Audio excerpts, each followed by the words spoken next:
Berbec.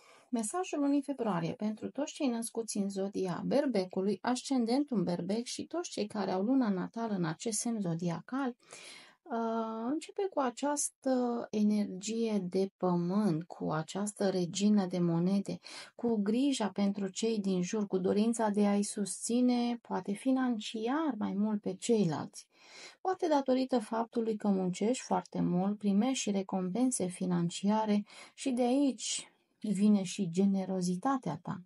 Dacă ești singur, e posibil să vrei să alegi un partener care să te completeze, iar dacă ești într-o relație, se pare că vă bucurați unul de celălalt cu adevărat.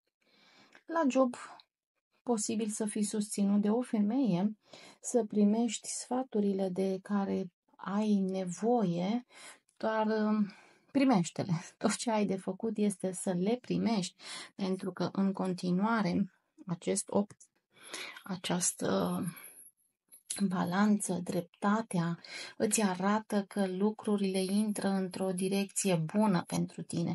Se pare că ai parte de o revelație care te pune să faci acele acțiuni în viața ta folosindu-te de spiritualitate. De spiritualitatea este cea care te echilibrează. Da? Uite ce frumos se creează acest echilibru între spiritualitate și partea de pământ, așa cum o reprezintă și regina de monede.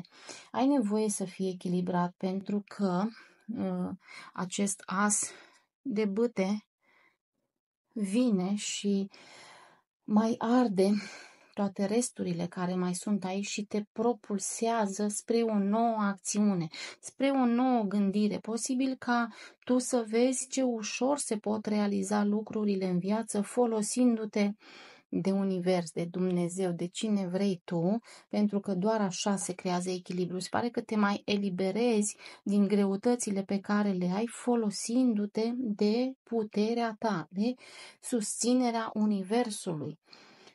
Fii cu băgare de seamă la vezica urinară în perioada asta, la tot ce ține de rinichi, pentru că totul se întâmplă aici și acum, se rezolvă situațiile din trecut. Se pare că ești susținut să mergi mai departe fără niciun fel de problemă. Totul se dizolvă pur și simplu. Ai încredere în intuiția ta, pentru că uite ce viitor curat este aici. Nu mai e nicio problemă, totul se întâmplă aici, dar viitorul tău este curat. Iar mesajul lunii februarie pentru tine din partea Universului este numărul 8, prietenul. Cred că în primul rând ar trebui să fii acel prieten de care ai nevoie tu cu tine, iar mesajul este te iubesc și te accept în tot ceea ce ești. Iar eu închei prin a-ți spune să nu uiți că tu ești cel mai important om din viața ta.